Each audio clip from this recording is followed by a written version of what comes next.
Sa maliit na bahay sa Mandaluyong, nakatira si Aling Rita, isang batikang mananaahi na kilala sa kanyang husay sa paggawa ng damit. Ang kanyang tahanan ay laging puno ng iba't ibang kulay at uri ng tela, sinulid, at mga karayom. Sa bawat sulok ng kanyang munting bahay, makikita ang kanyang dedikasyon at pagmamahal sa kanyang sining. Isang hapon, habang abala siya sa pagtatahi ng isang damit para sa isang kasal, may kumatok sa kanyang pintuan. Sandali lang po, sigaw ni Aling Rita habang tinatapos ang kanyang trabaho. Dali-dali siyang tumayo at binuksan ang pintuan. "Rita, kumusta ka na?" bati ng kanyang kapitbahay na si Aling Juliet, bitbit ang isang supot ng pandesal. "Juliet, mabuti naman. Pasok ka, maupo ka muna," sagot ni Aling Rita habang inaalis ang mga sobrang sinulid sa kanyang tinatahing damit. Habang umiinom sila ng kape, nagkwentuhan sila tungkol sa mga nagdaang araw. Si Aling Juliet ay laging dumadaan kay Aling Rita para kumustahin siya at magdala ng mga balita mula sa kanilang lugar. "Alam mo Rita, lagi kitang hinahangaan. Ang husay mo sa pagtatahi at higit pa doon, ang kabaitan mo sa mga tao," sabi ni Aling Juliet na may ngiti sa kanyang labi. "Salamat Juliet. Alam mo naman, lumaki akong sanay sa hirap. Kaya't alam ko kung gaano kahalaga ang kahit kaunting tulong. Kapag may sobra akong tela, iniisip ko na mas mabuti pang gawing damit o kumot para sa mga nangangailangan," tugon ni Aling Rita na may malalim na pag-iisip. Biglang bumukas ang pinto at pumasok si Jiang Jiang, ang batang ulila na madalas tumulong kay Aling Rita sa kanyang munting tindahan. "Tita Rita, eto na po yung mga tela na pinabili ninyo," sabi ni Jiang Jiang habang iniaabot ang mga supot ng tela. "Salamat Jiang Jiang. Malaking tulong ka talaga," sagot ni Aling Rita sabay haplos sa ulo ng bata. "Tita Rita, pwede po ba akong gumawa ng isang kumot para sa amin ni nanay? Malamig na po kasi sa gabi," tanong ni Jiang Jiang na may kaba sa boses. "Oo naman Jiang Jiang. Pili ka ng tela dyan at gagawin natin ang pinakamalambot na kumot para sa inyo," sagot ni Aling Rita na may ngiti. Habang pinipili ni Jiang Jiang ang tela, nagpatuloy ang usapan ni Aling Rita at Aling Juliet. "Alam mo Rita, ang kabaitan mo ay hindi matutumbasan ng kahit ano. Ang dami mong natutulungan dito sa ating lugar. Hindi lahat ng tao ay may ganitong malasakit," sabi ni Aling Juliet na puno ng paghanga. "Juliet, natutunan ko sa buhay na masarap tumulong. Ang makita ang ngiti sa mga mukha ng mga batang ulila o ng mga taong lansangan na natutulungan natin, yun ang tunay na kayamanan.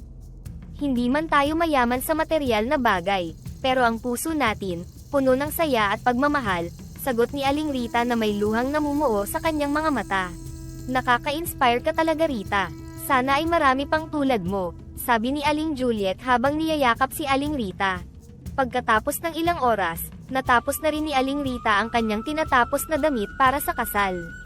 Pinakita niya ito kay Aling Juliet. "Ang ganda naman yan Rita. Siguradong magugustuhan ito ng ikakasal," sabi ni Aling Juliet habang hinahaplos ang tela. "Salamat Juliet. Sana nga magustuhan niya. Ipinagdarasal ko rin na sana ay maging masaya ang araw ng kanyang kasal," sagot ni Aling Rita. Habang nagpapahinga, pumasok si Jiang Jiang na bitbit ang tela na napili niya. "Tita Rita, eto na po.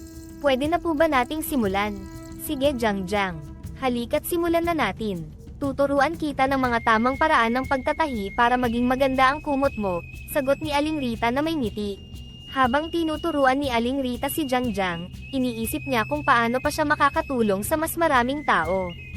Alam niyang hindi madali ang buhay, pero sa bawat simpleng bagay na kanyang ginagawa, nakapagbibigay siya ng pag-asa at ligaya sa mga taong nasa paligid niya. Sa kanyang puso, alam ni Aling Rita na ang kanyang mga likha ay hindi lamang gawa sa tela at sinulid, kundi gawa rin sa pagmamahal at malasakit sa kapwa. At sa bawat tahing kanyang ginagawa, may kasamang dasal at pag-asa para sa mas magandang bukas.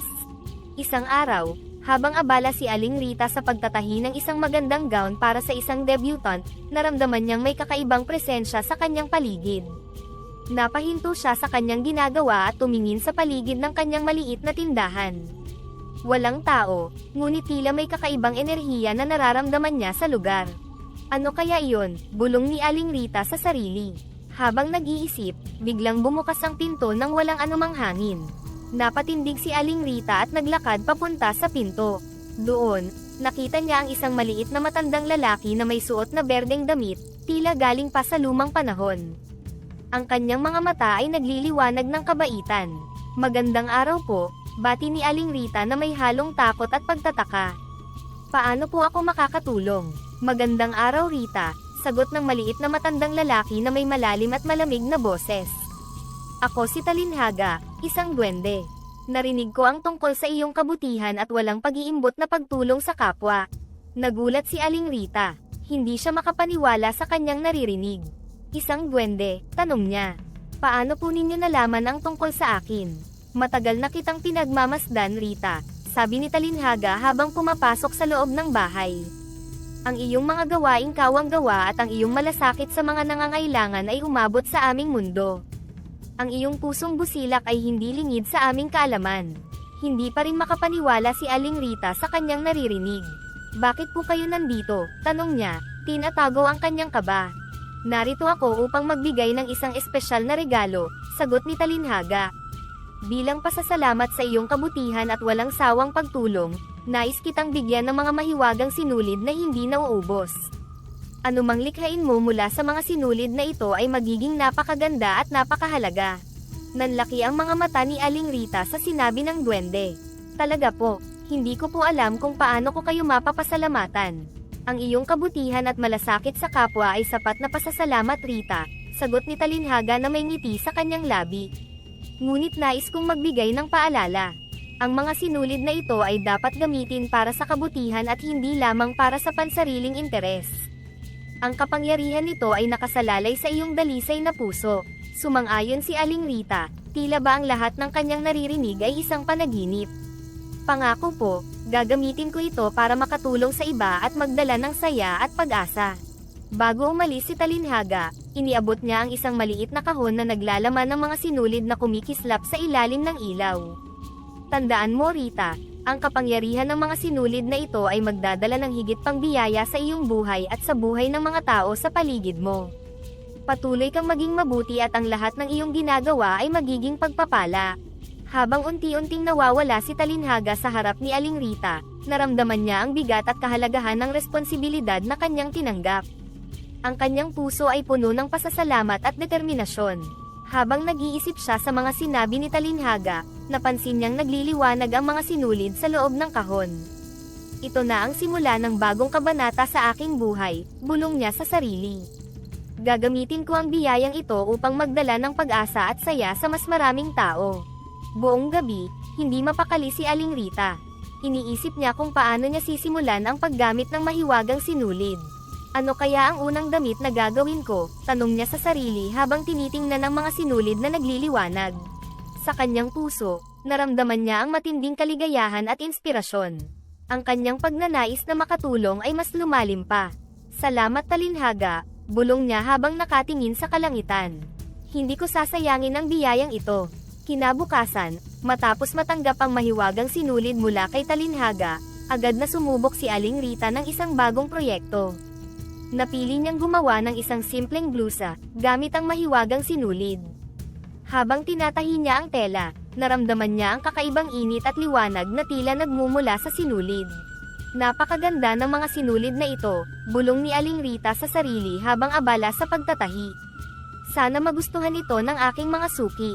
Habang tinatapos niya ang blusa, hindi niya maiwasang mapansin ang kakaibang kinang at lambot ng tela. Nang matapos na, inilahad niya ito at tinignan ng mabuti. Ang ganda, tila ito yari sa pinakamahal na tela, sabi ni Aling Rita na may halong pagkamangha at tuwa. Sana magustuhan ito ni Aling Juliet. Kinaumagahan, dumaan si Aling Juliet sa tindahan ni Aling Rita.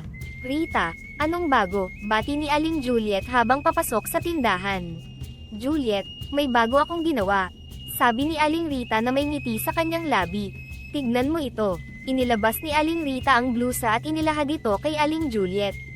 Napanganga si Aling Juliet sa nakita.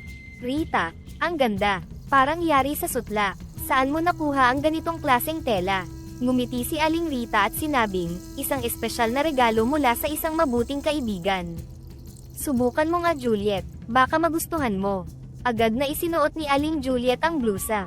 Napakalambot, at ang ganda ng pagkakatahi. Tiyak na magugustuhan ito ng lahat. Habang sinusuot ni Aling Juliet ang blusa, biglang dumating si Aling Berta, isa pang suki ni Aling Rita.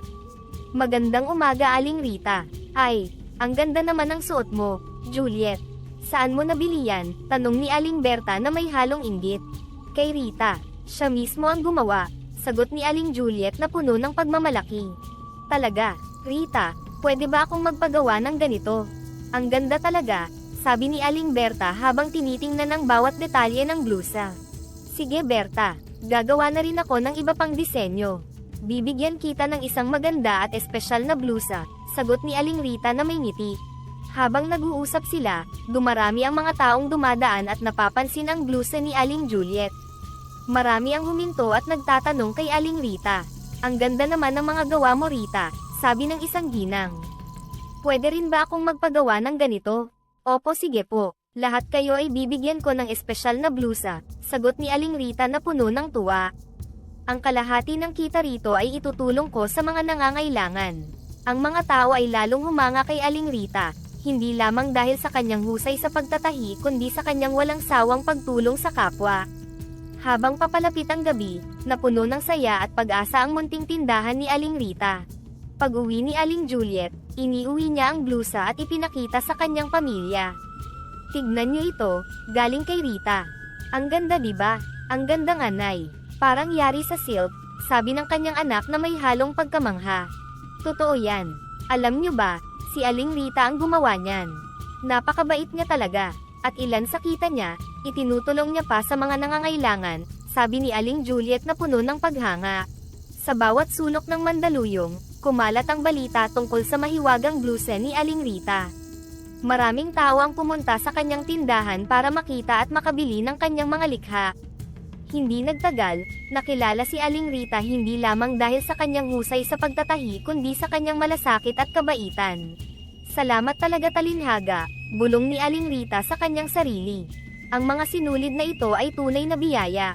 Gagamitin ko ito upang magdala ng pag-asa at saya sa mas maraming tao. Sa mga sumunod na araw, patuloy na gumawa ng iba't ibang damit si Aling Rita gamit ang mahiwagang sinulid. At sa bawat likha, naramdaman niya ang tuwa at inspirasyon na magbigay ng kagandahan at tulong sa kanyang kapwa. Ang kanyang puso ay punong-puno ng pasasalamat at pagmamahal, na siyang nagbigay ng liwanag at saya sa buong Mandaluyong. Sa tulong ng mahiwagang sinulid, mabilis na kumalat ang balita tungkol sa mga likha ni Aling Rita. Ang kanyang tindahan ay dinarayo na ng mga tao mula sa iba't ibang lugar, lahat ay nais makabili ng kanyang mga natatanging likha. Sa dami ng kanyang mga order, napagtanto ni Aling Rita na oras na upang magtatag ng isang tatak para sa kanyang mga likha. Isang umaga, habang abala siya sa pag-aayos ng mga bagong tela, dumating si Aling Juliet kasama ang ilang mga kaibigan. Rita, ang dami na talagang bumibili sa iyo ngayon. Nakaisip ka na ba ng brand para sa mga likha mo? Tanong ni Aling Juliet na puno ng kasiyahan. Oo Juliet, matagal ko nang iniisip iyon. Gusto kong magkaroon ng pangalan ang aking mga likha na magbibigay inspirasyon sa mga tao, sagot ni Aling Rita habang inaayos ang mga sinulid. Ano kaya ang magandang pangalan? Tanong ni Aling Berta na kasama rin sa grupo. Dapat ay may malalim na kahulugan at madaling tandaan. Habang nag-iisip, napatingin si Aling Rita sa kanyang mga natapos na damit. Ang bawat isa sa mga ito ay nagdadala ng kagandahan at saya sa mga bumibili. Pag-asa, biglang sabi ni Aling Rita. Pag-asa ang magiging pangalan ng aking tatak. Pag-asa, ang ganda, napakagandang pangalan, sabi ni Aling Juliet na may ngiti sa kanyang labi. Tamang-tama, kasi bawat likha mo ay nagdadala ng bagong pag-asa sa mga tao. Oo Juliet, gusto kong iparating sa lahat na sa bawat tahi, sa bawat likha, may bagong pag-asa na dumarating. Hindi lamang para sa akin kundi para sa lahat ng makakatanggap nito, sagot ni Aling Rita na may kislap sa kanyang mga mata.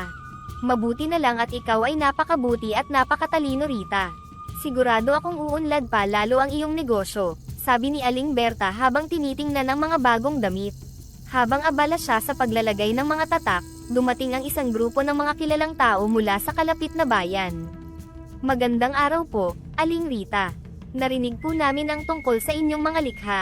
Kami po ay nagtatayo ng isang fashion show at nais naming isama ang inyong mga damit, sabi ng isang lalaki na tila ang kanilang leader. Talaga po, napakalaking karangalan po iyon, sagot ni Aling Rita na tila hindi makapaniwala. Sige po, magpapadala po ako ng mga damit para sa inyong fashion show. Salamat po Aling Rita. Sigurado po akong maraming tao ang magugustuhan ang inyong mga likha. Pag-asa, di ba po? Napakagandang pangalan, sabi ng leader na may ngiti. Nang matapos ang kanilang usapan, napuno ng saya at tuwa ang puso ni Aling Rita. Hindi ko akalain na aabot sa ganito ang aking mga likha, bulong niya sa sarili. Salamat Talinhaga, at sa lahat ng taong tumutulong sa akin. Habang umuunlad ang kanyang negosyo, napansin ni Aling Rita na mas maraming tao ang nagiging interesado sa kanyang mga produkto. Ang kanyang tindahan ay laging maraming tao, at ang kanyang mga damit at kumot ay mabilis na nabebenta. Rita, ang dami talagang tumatangkilik sa iyo ngayon, sabi ni Aling Juliet isang hapon habang tinutulungan si Aling Rita sa tindahan. Sana ay hindi ka magbago. Patuloy mong ipakita ang iyong kabutihan at malasakit sa kapwa. Juliet, pangako, hindi ko pababayaan ang aking mga pinaniniwalaan. Patuloy akong tutulong sa mga nangangailangan at ibabahagi ang mga biyayang natatanggap ko, sagot ni Aling Rita na may tiwala sa kanyang sarili. Habang dumaraan ang mga araw, lalo pang lumaki ang tatak na Pag-asa. Nakilala ito hindi lamang sa Mandaluyong kundi sa buong Metro Manila. Ang mga likha ni Aling Rita ay naging simbolo ng kagandahan, malasakit, at pag-asa. Rita, ang ganda talaga ng pangalan ng iyong tatak, sabi ni Aling Berta isang araw. Parang lahat ng tao ay nagkakaroon ng pag-asa tuwing nakikita nila ang iyong mga likha. Tama ka Berta, yan ang gusto kong iparating sa lahat. Nasa bawat piraso ng tela, may dalang pag-asa at pagmamahal, sagot ni Aling Rita na puno ng inspirasyon.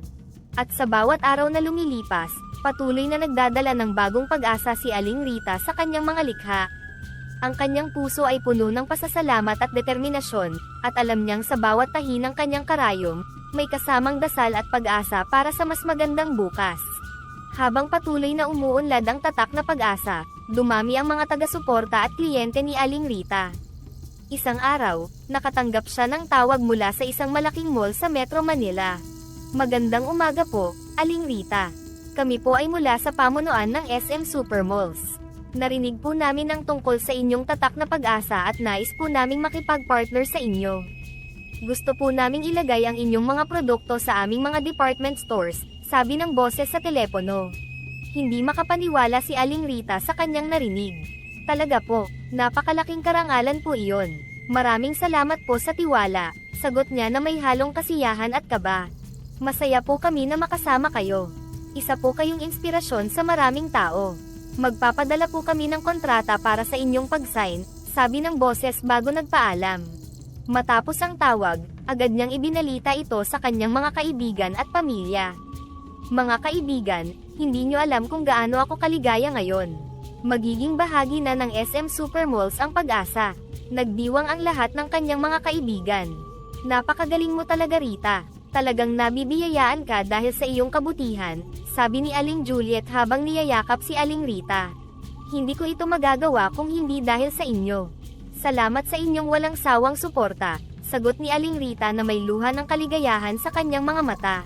Habang inaayos ang mga dokumento para sa partnership, napansin ni Aling Rita na dumadami na rin ang mga order mula sa iba't ibang bahagi ng bansa. Kailangan na nating palakihin ang produksyon, sabi niya sa kanyang mga kasama. Kailangan natin ng mas maraming tauhan at mas malaking lugar para sa paggawa ng mga damit. Sa tulong ng kanyang mga kaibigan at pamilya, nagpagawa si Aling Rita ng isang mas malaking pagawaan. Nag-hire siya ng mga mananaahi mula sa kanilang komunidad, na karamihan ay mga walang trabaho at nangangailangan ng hanap buhay. Salamat Aling Rita, sa pagbibigay ng pagkakataon sa amin, sabi ni Manang Rosa, isa sa mga bagong empleyado. Malaking tulong ito sa aming pamilya. Walang anuman Manang Rosa. Ang nais ko lamang ay makatulong at magbigay ng pag-asa sa inyo, sagot ni Aling Rita na may ngiti. Sa bawat araw, lalo pang sumikat ang tatak na Pag-asa. Ang kanyang mga produkto ay hindi lamang makikita sa mga department stores ng SM kundi pati na rin sa mga Robinsons at iba pang malalaking mall sa buong bansa. Maraming sikat na personalidad ang naging endorser ng kanyang mga likha. Aling Rita, napakaganda po ng inyong mga gawa, sabi ni Ana, isang kilalang artista, habang sinusuot ang isa sa mga damit ni Aling Rita sa isang photoshoot. Talagang kakaiba ang mga tela at disenyo. Salamat Ana, napakabait mo naman, sagot ni Aling Rita na may ngiti. Ang bawat damit na ginagawa ko ay may kasamang pagmamahal at pag-asa.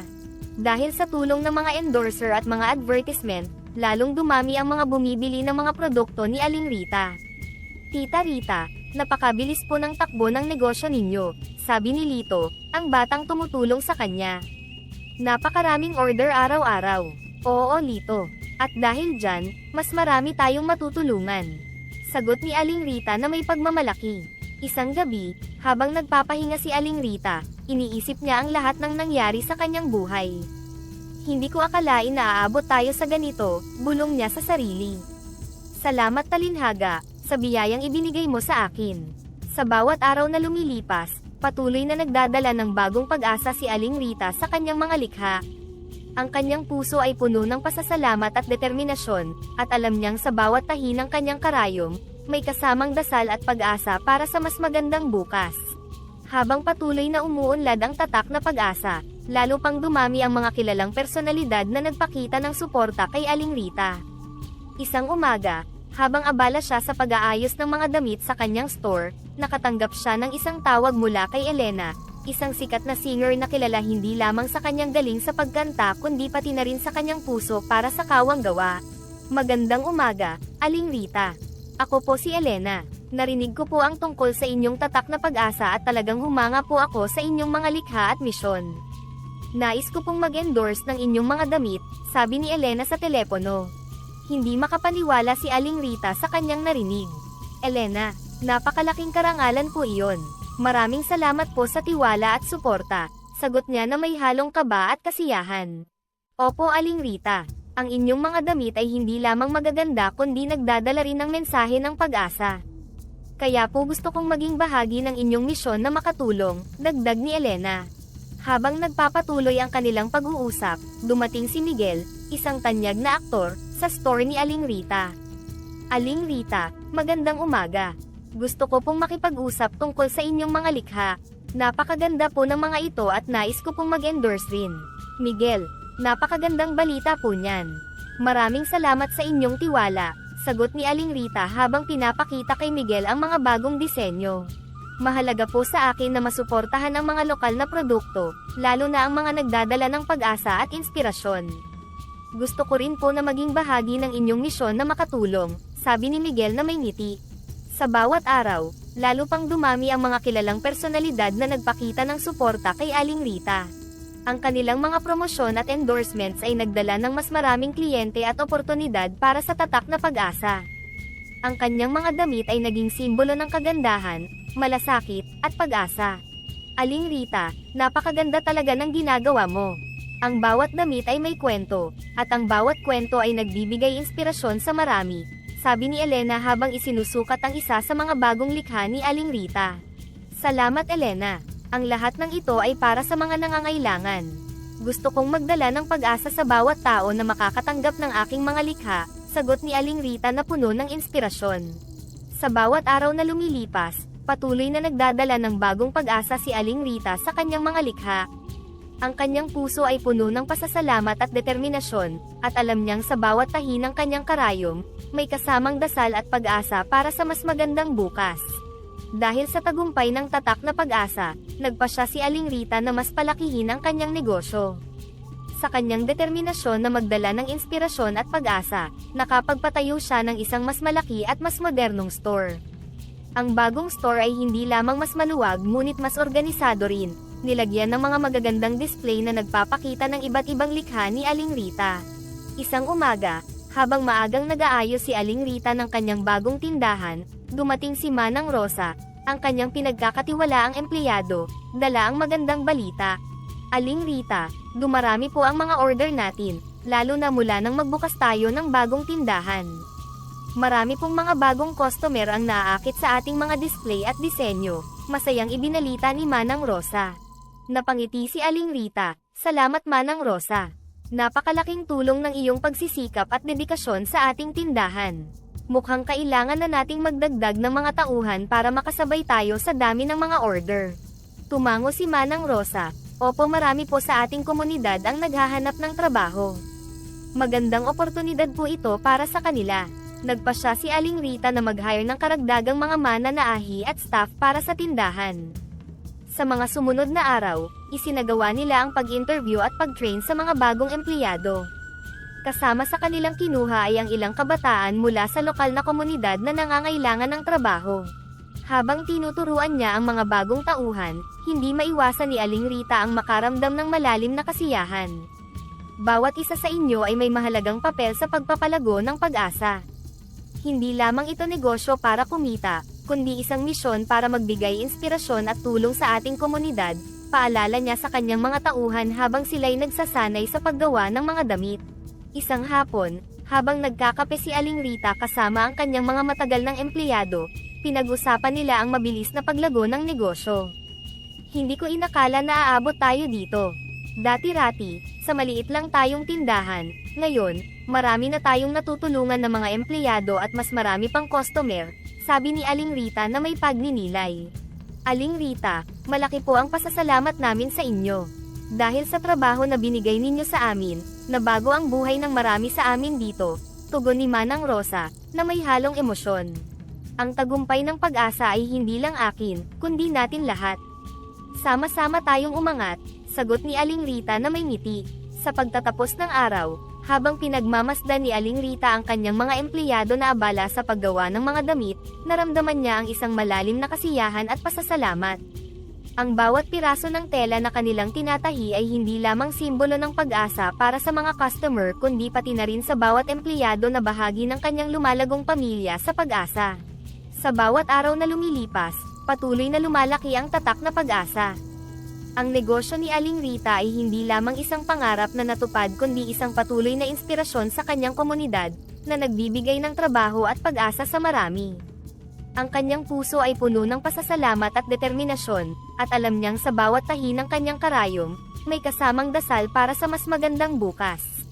Sa kabila ng kanyang tagumpay, hindi nalimutan ni Aling Rita ang kanyang mga dating gawaing kawang-gawa. Isang gabi, habang nakaupo sa sofa sa kanyang magandang kondo, pinagnilayan niya ang mga susunod na hakbang para palawakin pa ang kanyang mga programa ng kawang-gawa. Naisip niya na ang tunay na tagumpay ay nasusukat sa kung gaano ka nakakatulong sa iba. Nagpasimula si Aling Rita ng isang malaking proyekto, ang pagbibigay ng libreng damit at kumot sa lahat ng bahay ampunan at mga tao na naninirahan sa lansangan sa Metro Manila. Nais niyang tiyakin na lahat ng nangangailangan ay makatanggap ng kanyang mga likha. Kailangan nating magtulungan para maisakatuparan ito, sabi ni Aling Rita sa kanyang mga tauhan sa isang pagpupulong.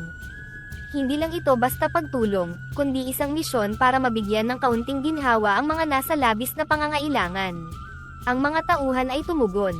Handa po kaming tumulong, Aling Rita. Inspirasyon po kayo sa amin, sagot ni Manang Rosa, isa sa mga pinagkakatiwalaang empleyado. Nagsimula ang proyekto sa isang malawakang pagkolekta ng impormasyon tungkol sa mga bahay ampunan at mga komunidad ng mga walang tahanan. Nag-organisa si Aling Rita ng mga team na magdadala ng mga damit at kumot sa iba't ibang bahagi ng Metro Manila. Isang araw, habang namimigay sila ng mga damit at kumot sa isang orphanage, nilapitan siya ng isang bata. Salamat po, Aling Rita, sabi ng batang si Miguel, habang niyayakap ang bagong kumot na natanggap. Ang sarap po ng pakiramdam na may malambot na kumot, tumugon si Aling Rita na may luha sa kanyang mga mata, walang anuman Miguel. Karapatan ninyong lahat na magkaroon ng maayos na pagtulog. Hindi lamang mga bata ang nagpapasalamat. Marami sa mga taong lansangan na nakatanggap ng damit at kumot ang nagpahayag ng kanilang pasasalamat.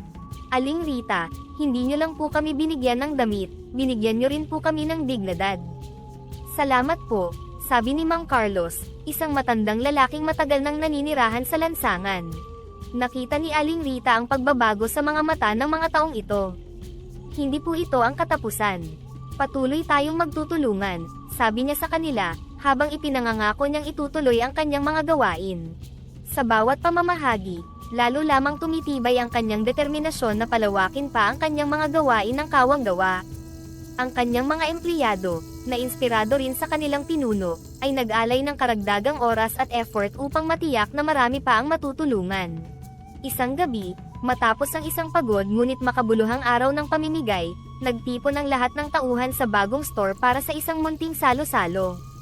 Aling Rita, salamat po sa oportunidad na makatulong. Hindi lang po ito trabaho para sa amin, kundi isang misyon na rin, sabi ni Ana, isa sa mga bagong tauhan. Ang inyong kasipagan at dedikasyon ang dahilan kung bakit umuusad ang ating misyon, sagot ni Aling Rita. Ang bawat damit at kumot na ating ginagawa at ipinamimigay ay may dalang pag-asa at pagmamahal. Sa bawat araw, patuloy na lumago ang tatak na pag-asa, hindi lamang bilang isang negosyo kundi bilang isang beacon ng pagmamalasakit sa komunidad. Ang puso ni Aling Rita, pati na rin ang puso ng kanyang mga tauhan, ay puno ng pasasalamat at determinasyon na magpatuloy sa kanilang misyon na magbigay ng pag-asa at kaginhawaan sa marami.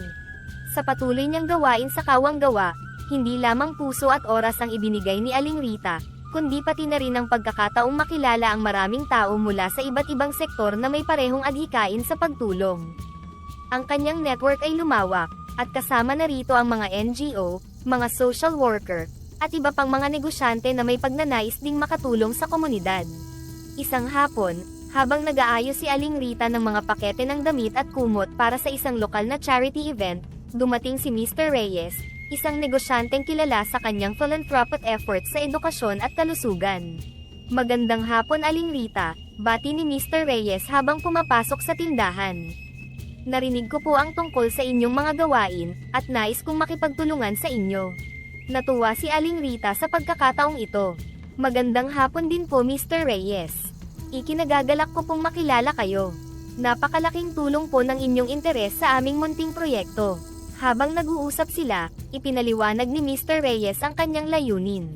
Aling Rita, bawat taon po ay nagbibigay kami ng suporta sa mga paaralan at ospital, pero nais ko rin pong palawakin ang aming tulong sa ibang mga sektor, lalo na sa mga nangangailangan ng damit at kumot. Tama po kayo Mr. Reyes. Marami pa rin po ang nangangailangan ng ating tulong. Sa katunayan, bukod sa mga damit at kumot, sinisikap din naming magbigay ng mga job training para sa mga walang trabaho, sagot ni Aling Rita. Nakita ni Mr. Reyes ang dedikasyon ni Aling Rita. Nakakahanga po ang inyong adhikain Aling Rita. Sigurado akong marami tayong magagawa kung magtutulungan tayo. Sa isa pang pagkakataon, sa isang pagtitipon para sa mga lokal na charity, nakilala ni Aling Rita si Miss Santos, isang social worker na nagtatrabaho sa mga shelter para sa mga walang tahanan. Napag-usapan nila ang posibilidad ng pagtatag ng mga workshop sa mga shelter upang turuan ang mga naninirahan doon ng basic sewing at craftsmanship. Aling Rita, napakalaki po ng maitutulong ng inyong kaalaman sa pananahi sa ating mga kababayan sa shelter. Marami sa kanila ay nais matutong maghanap buhay, ani Miss Santos. Miss Santos, handa po akong magbahagi ng aking kaalaman. Kung maaari rin po sana, gusto kong magdala ng ilan sa aking mga tauhan upang magturo sa kanila, tugon ni Aling Rita, na puno ng sigasig. Habang umuusad ang kanilang mga proyekto, naging mas malapit na magkaibigan sina Aling Rita, Mr. Reyes, at Miss Santos. Ang kanilang mga pag-uusap ay hindi lamang nakatuon sa pagpapalawak ng mga programa ng Kawang Gawa kundi pati na rin sa pagbuo ng isang mas matatag na komunidad na handang tumulong sa bawat isa. Isang gabi, pagkatapos ng isang matagumpay na pagbibigay ng mga kumot at damit, nagtipon-tipon sila sa bagong store ni Aling Rita. Nagsalo-salo sila habang pinag-uusapan ang mga susunod nilang plano. Aling Rita, salamat po sa inyong walang sawang pagtulong. Dahil sa inyo, marami kaming inspirasyon at pag-asa na magpatuloy sa aming mga misyon, sabi ni Miss Santos habang nakangiti. Napakalaking karangalan po na makatrabaho kayo, sagot ni Aling Rita.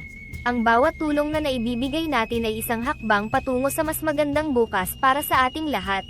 Sa kanilang patuloy na pagtutulungan, nadama nila ang isang malalim na kasiyahan at gratifikasyon. Alam nilang sa pamamagitan ng kanilang pagsisikap, unti-unti nilang nababago ang buhay ng mga taong nasa paligid nila. Sa bawat damit at kumot na kanilang ibinahagi, hindi lamang init ang naipapasa nila kundi pati na rin ang pag-asa at inspirasyon para sa isang mas magandang kinabukasan. Habang tumatagal, patuloy ang pagsuporta at pagbili ng mga tao sa mga damit na gawa ni Aling Rita.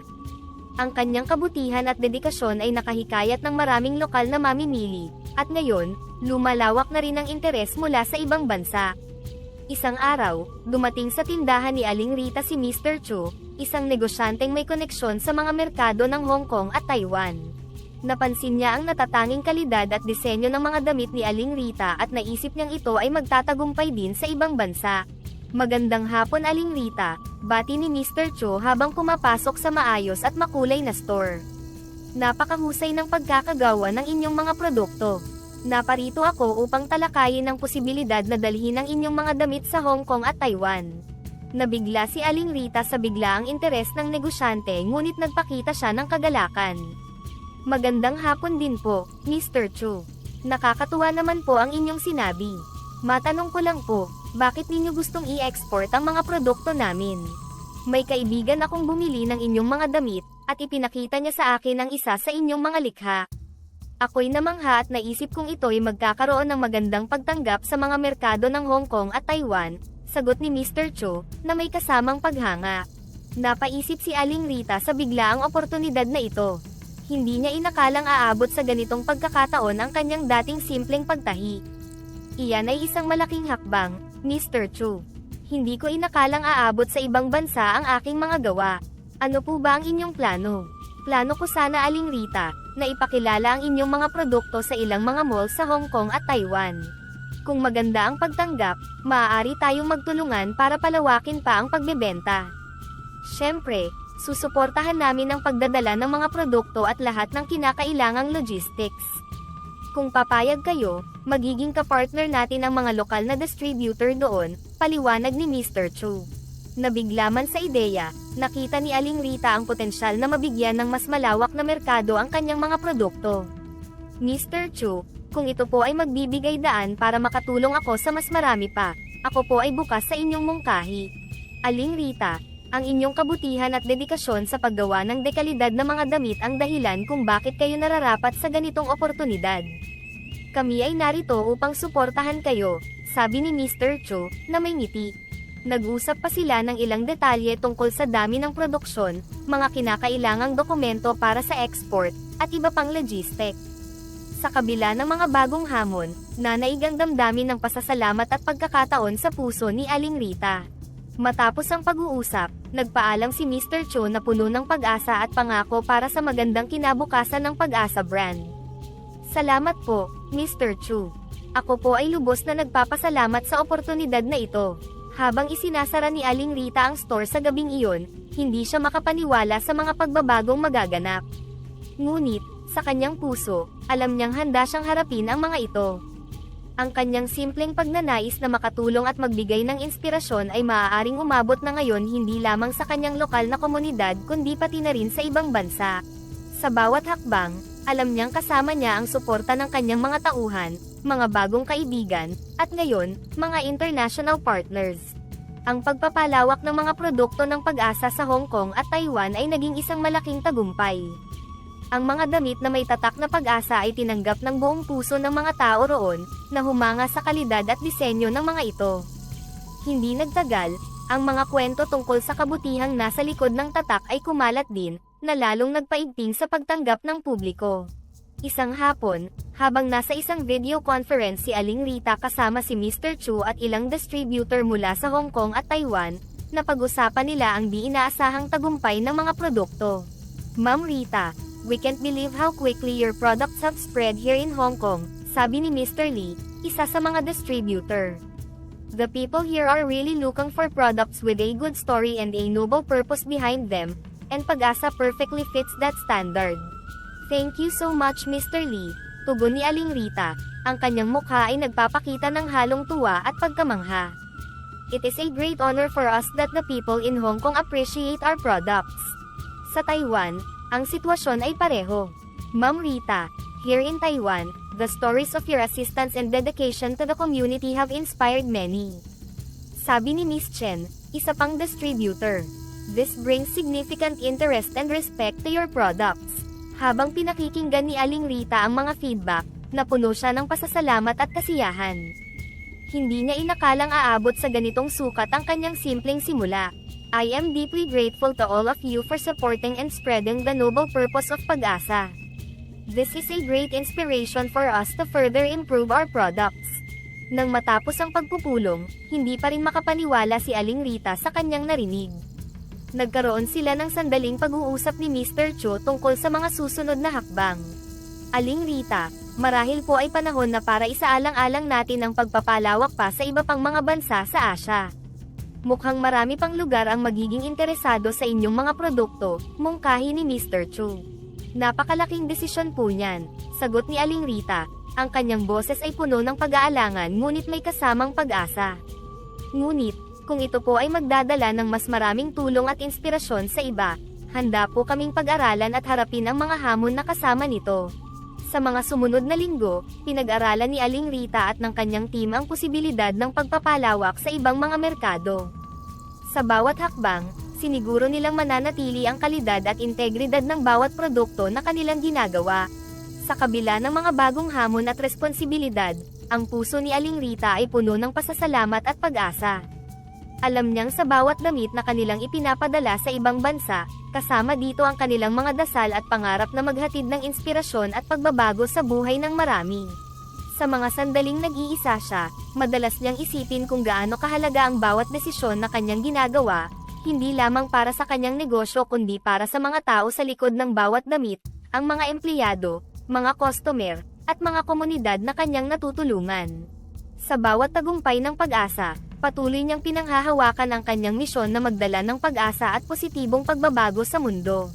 Isang tahimik na gabi, habang nakaupo sa kanyang malambot na upuan sa sala, tinatanaw ni Aling Rita ang magandang skyline ng Manila mula sa malaking bintana ng kanyang kondo. Ang mga ilaw ng lungsod ay kumikislap, bawat isa ay tila sumasalamin sa mga pagsubok at tagumpay na kanyang naranasan. Habang lumalalim ang gabi, nagmuni-muni si Aling Rita sa lahat ng biyayang dumating sa kanyang buhay. Mula sa simpleng pananahi sa isang maliit na bahay hanggang sa pagiging kilalang tatak, na ang mga produkto ay pinipilahan hindi lamang sa Pilipinas, kundi pati na rin sa ibang bansa. Hindi niya maiwasang mapangiti sa kanyang mga naalala. Sa kanyang tabi, ang kanyang lumang sewing machine na ngayon ay nakadisplay bilang alaala ng kanyang mga pinagmulan. Dito, naisipan niyang kausapin ang kanyang matagal ng kaibigan at tagapayo, si Talinhaga, kahit sa kanyang isipan lamang. Alam mo, Talinhaga, simula niya, ang kanyang boses ay puno ng emosyon, hindi ko akalain na aabot ako sa puntong ito. Ang regalo na ibinigay mo sa akin ay tunay na nagbago ng buhay ko at ng marami pang iba.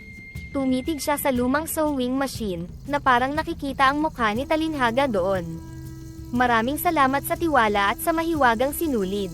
Hindi lamang ito nagpabago ng aking kapalaran, kundi nagbigay din ito ng inspirasyon at tulong sa napakarami. Napabuntong hininga si Aling Rita, ang kanyang puso ay puno ng pasasalamat. Minsan iniisip ko, paano kung hindi kita nakilala? Paano kung hindi ako binigyan ng pagkakataong ito? Marahil ay nasa dati pa rin akong kalagayan, nagtatahi ng mga simpleng damit nang walang nakakaalam. Sa sandaling iyon, tumunog ang kanyang telepono. Si Manang Rosa, isa sa kanyang pinagkakatiwalaang empleyado, ang nasa kabilang linya. Aling Rita, magandang gabi po. Nais ko lang po sana kayong pasalamatan muli. Dahil sa tindahan at sa mga oportunidad na binigay ninyo, marami po sa amin ang nabago ang buhay, sabi ni Manang Rosa. Ang kanyang boses ay puno ng sinseridad at kaligayahan. Manang Rosa, wala po akong dapat pasalamatan. Tayo-tayo rin ang nagtutulungan. Ang lahat ng ito ay hindi magiging posible kung wala ang inyong sipag at dedikasyon, tugon ni Aling Rita. Ang kanyang puso ay lalong napuno ng kagalakan sa sinabi ni Manang Rosa. Alam ko po, pero bilang isa sa mga nauna ninyong empleyado, nakita ko po kung paano ninyo pinagsikapang palagwin ang pag-asa. Inspirasyon po kayo hindi lamang sa akin kundi sa marami pa nating kababayan, dagdag pa ni Manang Rosa. Maraming salamat Manang Rosa. Ang mga salita mo ay nagbibigay sa akin ng karagdagang lakas para ipagpatuloy ang misyon natin. Magpahinga ka na, at bukas ay marami pa tayong gagawin, sabi ni Aling Rita na ngayon ay may ngiti sa kanyang labi. Pagkatapos ng tawag, muli siyang tumingin sa labas ng bintana, sa mga ilaw ng lungsod na ngayon ay tila mga bituin sa langit. Ang bawat isa ay isang paalala ng kanyang mga responsibilidad, ng kanyang mga pangarap, at ng kanyang mga biyaya. Magpapatuloy ako Talinhaga, para sa mga tao na umaasa at nagtitiwala sa akin. Para sa mas magandang kinabukasan na kaya nating likhain, bulong ni Aling Rita sa hangin, ang kanyang puso ay puno ng determinasyon at pag-asa. Sa gabing iyon, natulog si Aling Rita na may malalim na pasasalamat at pangako sa kanyang puso, ang pangakong magpatuloy sa pagbibigay ng inspirasyon, tulong, at pag-asa sa bawat tao na maabot ng kanyang mga likha.